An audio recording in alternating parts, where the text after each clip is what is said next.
Good evening. Today was Anzac Day, of course, and the Who's for the first time on an Anzac Day were at Warwick Farm and not Randwick, which is a shame.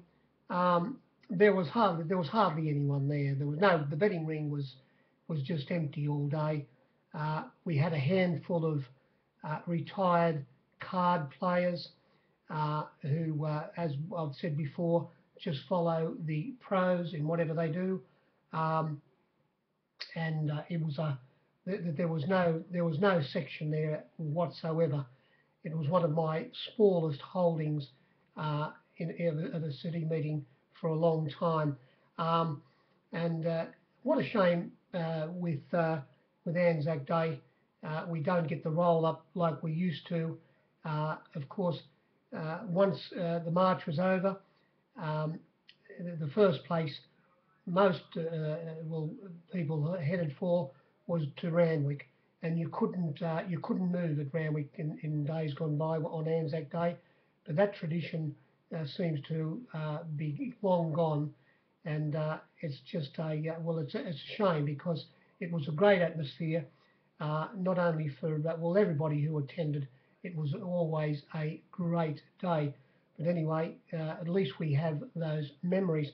Um, Now today the track was dead. The rail was 3 metres out. There was a bit of a breeze, a sou'wester, um, only for the first four races, and the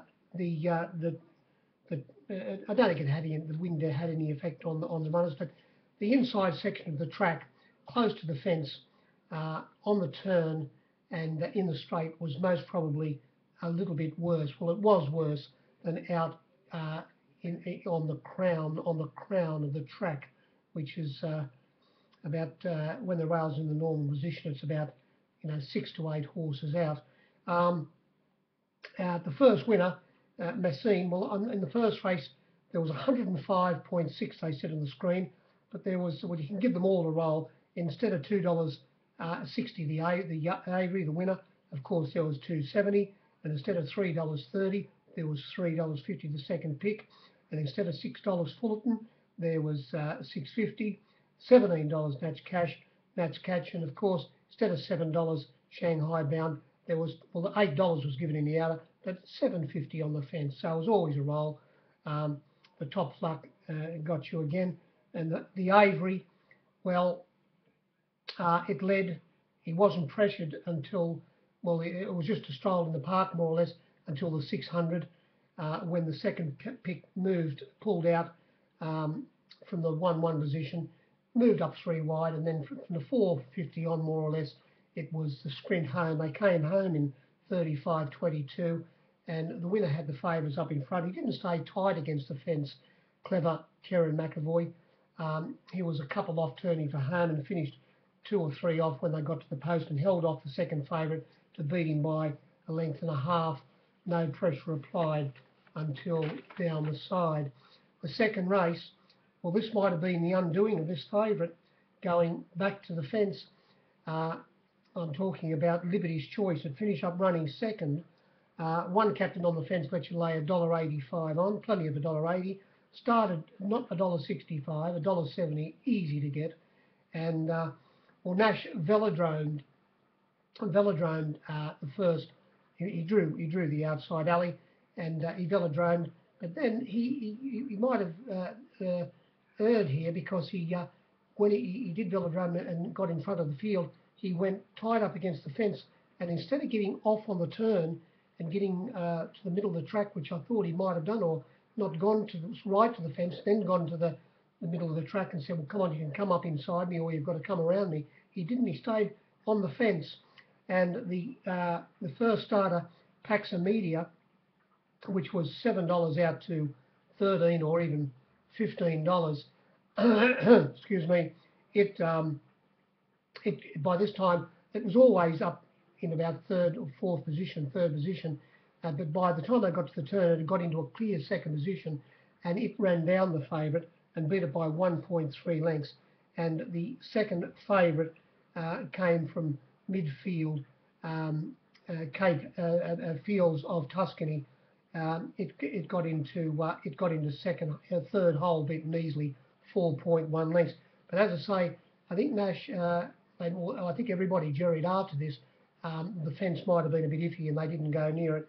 And this was a good result for the captains if you'd let them lay the odds on the Avery, because the winner, it got out in the market. And there were a few other runners backed as well. In that race, I think I might have told you, well, there was only a little bit, 106.2 on the screen, and only a little bit less in the marketplace, about one less, about 105. Now in this next race, this was fat. I must admit, there was on the screen. You've got to take a picture of this. Everybody would have been cheering, especially the robots.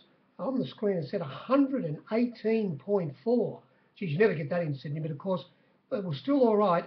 Not that anyone was playing, that was the problem. And the second favourite won the race.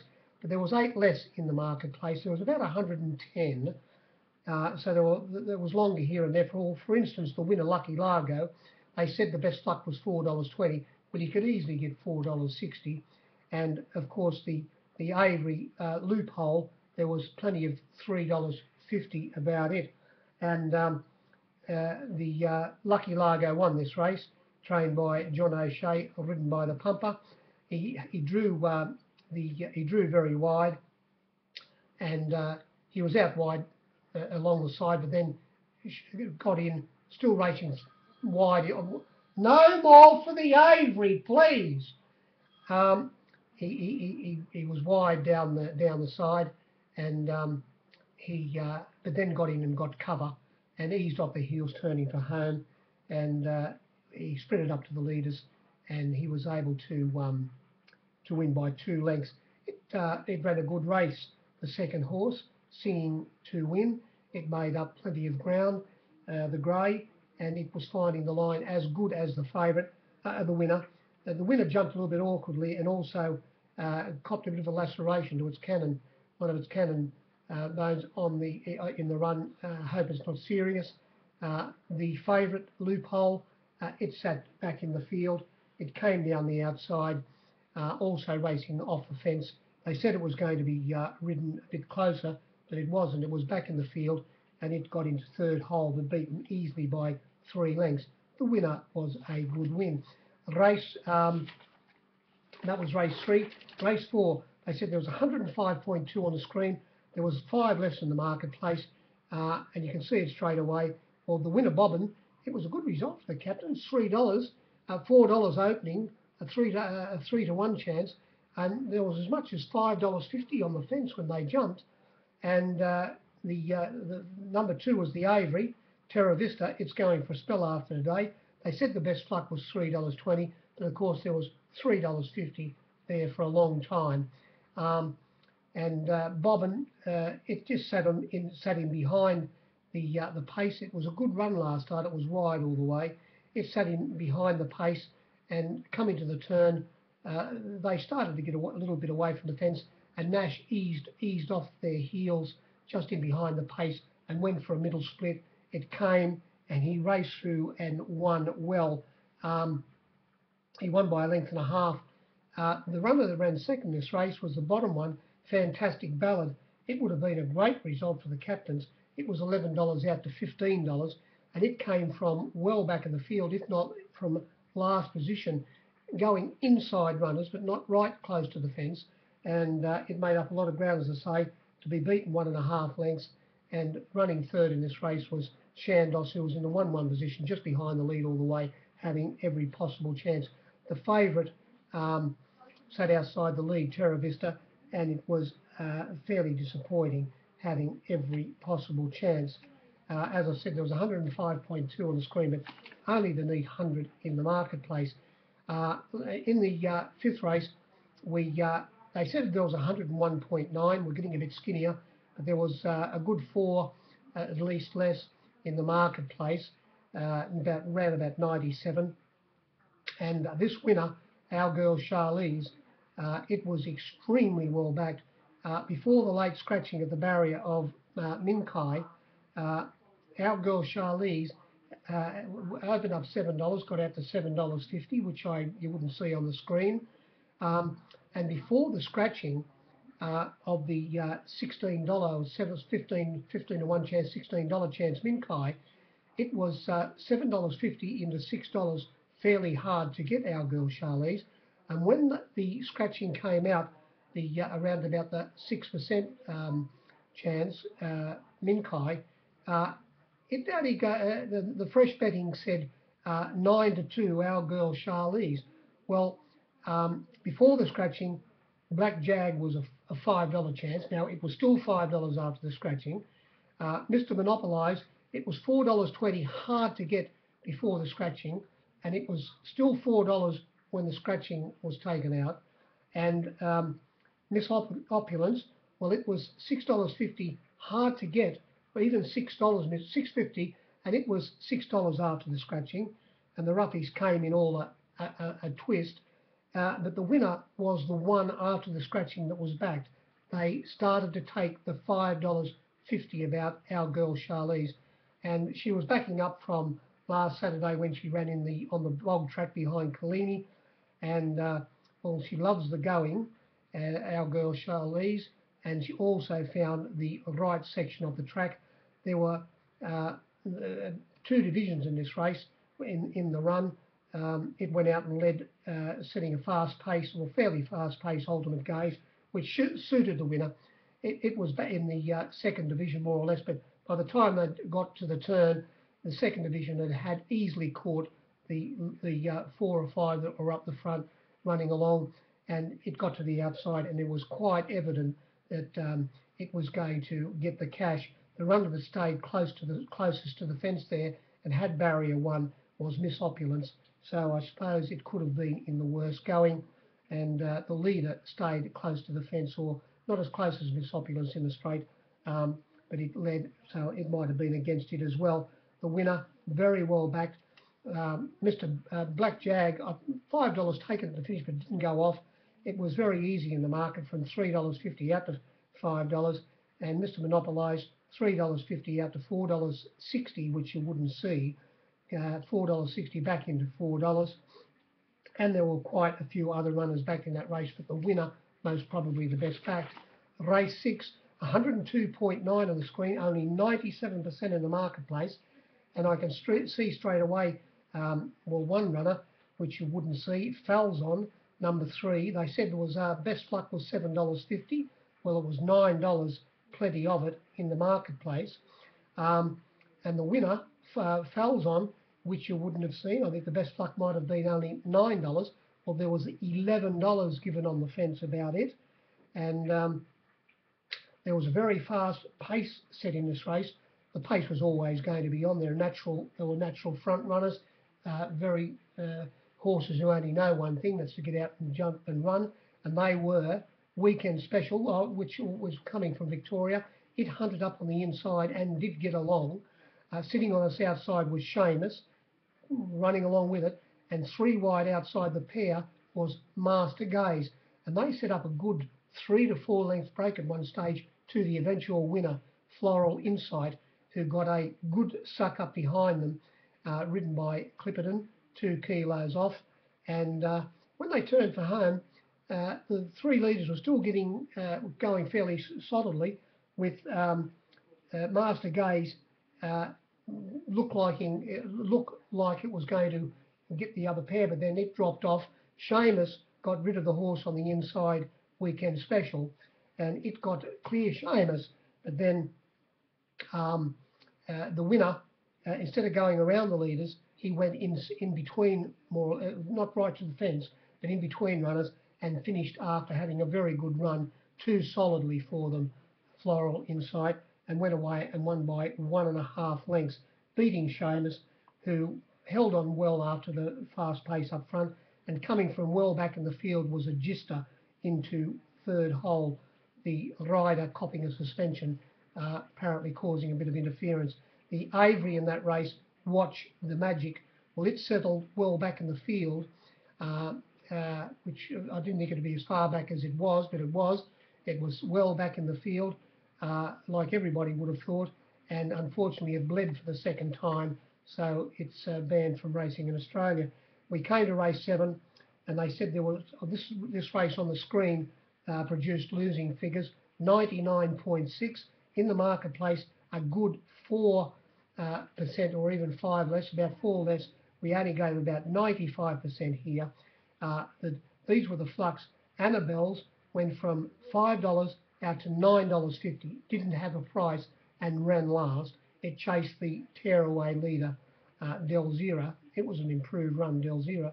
Del Zero was $12 out to $15, back into about $11, hard to get.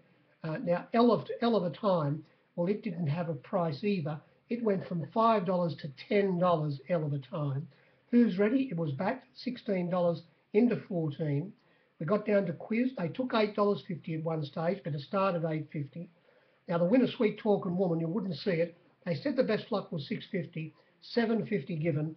It only started $6.50, very hard to get. It didn't actually start $6.50. No, it didn't. It started $6, so it was 13 to 2 into fives. Dazzler, which is the Avery, you wouldn't. The best luck they said was $3.30, but there was plenty of $3.50. Opened up $3.20, got out to $3.50. It only started $3 on my, or $3.10 on my board. Spring Rose, it was back $19 given, only started about 13 or 14, and Karjan was 50s out to 60, and as I said, Del Zero was an improved run. It said it jumped from barrier 7 in a field of 9, and it ran along in front, leading by 3 or 4 lengths at one stage to Annabelle's, who I thought would have been the clear leader. And then there's another little bit of a break to the Avery on the outside of L of a Time, and the winner, Sweet Talking Woman, it was a couple of lengths behind those, well, on the outside of L of a Time, but a couple of lengths behind their favourite Dazzler. And when they turned for home, Blake Shin on the leader, he'd got to the middle of the track, and he was going strongly even at the 150 mark, but when they got to the 100, the favourite by this time had moved up and looked like it was going to get a Dazzler, but then not. And then the winner, Sweet Talking Woman, got off the heels of the favourite and finished a bit too strong to win by 0.2 of a length, 0.4 to the third horse.